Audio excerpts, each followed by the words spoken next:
Olá a todos, hoje é segunda-feira, dia 25 de março de 2019 e estamos começando mais um programa Gráficos no Radar.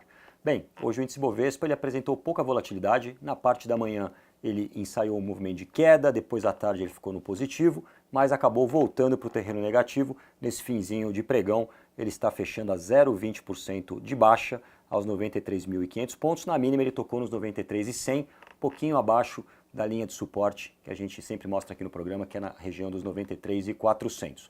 Ele acompanhou o movimento das bolsas lá de fora, a gente teve quedas na Europa em torno de 0,5%, nos Estados Unidos, Dow Jones encerrou próxima à estabilidade, S&P fechou com 0,10 de baixa, o Nasdaq subiu 0,05% apenas. Passando para o volume, hoje tivemos um dia forte, foram quase 14 bilhões negociados, e o investidor estrangeiro trabalhou um pouco mais na compra. Aliás, a Bolsa reportou que na última quinta-feira, dia 21, essa categoria de investidor entrou com recursos na ordem de 604 milhões. Com isso, o saldo acumulado no ano já pulou para 3,2 bilhões positivos. E isso é bom, porque o investidor estrangeiro ele responde por mais de 30% de todo o volume negociado. Ele está aproveitando essa baixa na Bolsa para entrar comprando. A gente vai ver logo mais na nossa análise do Ibovespa, que o Ibovespa já está se aproximando de uma região interessante para reentrada e montar operações na compra. Vamos ver então como é que ficaram os principais destaques do dia.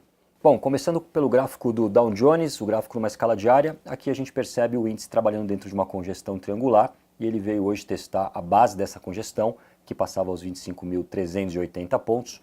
Nesse momento que eu gravo o programa, ele está cotado a 25.500, respeitou, portanto, este patamar e vai deixando aqui um doji nessa região de suporte que sugere um próximo movimento de reação. De toda forma, para retomar o rally de alta, ele precisaria romper a resistência nos 26.100 e aí sim passaria a olhar para o seu topo histórico marcado aos 26.950. Do lado negativo, em caso de perda dos 25.380, aí o Dow poderia recuar até 24.973 pontos. Passando por Ibovespa, por aqui um dia com pouca volatilidade, o índice também vai fechando com doji na região de suporte, o fundo dos 93.400 pontos. Caso perca este nível, ele ainda poderia buscar ali a região dos 91.200 antes de voltar a subir. Do lado da alta, acima de 94,5, ele não teria resistências até a região de topo, que ficou marcada entre os 98.500 e os 100.000 pontos. Vale a pena aqui mostrar o gráfico do Ibovespa numa escala mensal, porque aqui a gente percebe que a tendência de alta ainda está intacta, o índice parece estar apenas fazendo uma correção antes de voltar a subir, e além dos 91.200 que eu mostrei no gráfico anterior, ele poderia também tentar a região dos 88.100 pontos, que corresponde ao topo anterior, ao topo de dezembro de 2018, sem comprometer a estrutura de alta. Então, a questão aqui é qual seria o melhor ponto para reentrar na compra, se seria os 91.200 ou, no caso de um estresse maior, a região dos 88.100 pontos. O dólar teve um dia com mais volatilidade, ele abriu em alta na parte da manhã, encostando ali nos 3,93, quase no nosso objetivo que era marcado em 3,94, mas acabou recuando à tarde, fechou em queda a 3,85. Ele tem suporte aqui nos 384, onde tem um gap para fechar e seria apenas um pullback até essa formação de bandeira.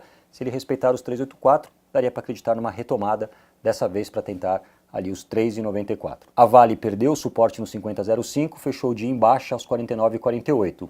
Caso dê continuidade a esse movimento, ela teria um próximo apoio marcado aos 47,90. Para recuperar o rally de alta, o ativo, além do 50,05, teria que romper a resistência do 52,42. Nesse caso, teria um gap para fechar lá em cima aos 55,36. A Petro também apresentou volatilidade. Na parte da manhã, ela tentou uma baixa e um pouco antes de encostar no suporte de sua média móvel de 50 dias, que passava lá nos 26,45, ela reagiu e encerrou o dia em leve alta aos 27,30. Tem suportes, então, em 26,45 e em 25,95.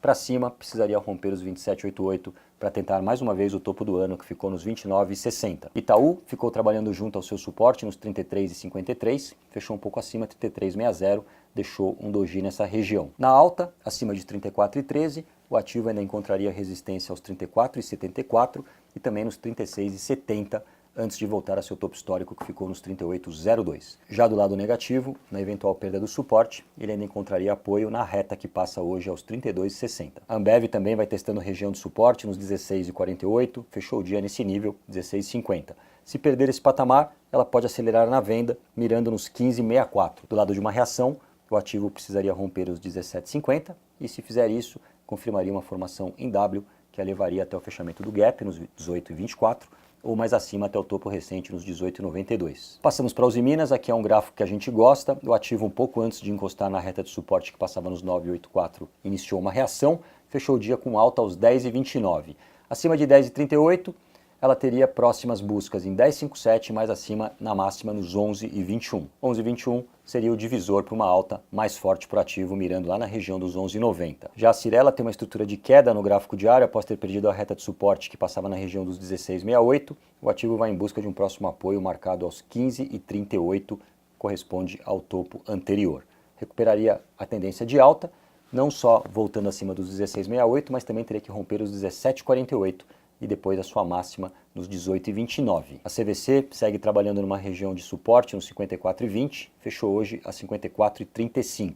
Na perda dos 54,20 ela poderia acelerar na venda até 51,63. Já na reação ela teria primeira resistência no 58,85, acima desse nível ela poderia confirmar um W visando ali a reta que tinha sido perdida e que agora oferece resistência na casa dos 60,90. A Vivo segue trabalhando dentro de uma congestão retangular de topo.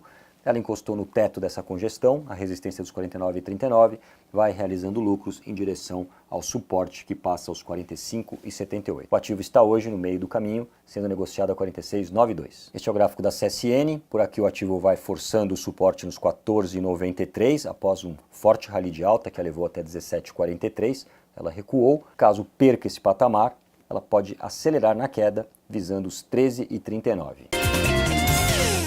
Vamos ficar de olho neste gráfico, o Banco do Brasil, o ativo que vai forçando o suporte nos 47,61. Hoje teve um dia de leve alta, vai encerrando a 48,10, mas caso perca os 47,61, abriria espaço para quedas, inicialmente até R$ 45, podendo estender o movimento até os 42,98. Apenas reverteria para alta, quebrando a reta de resistência traçada a partir do seu topo histórico.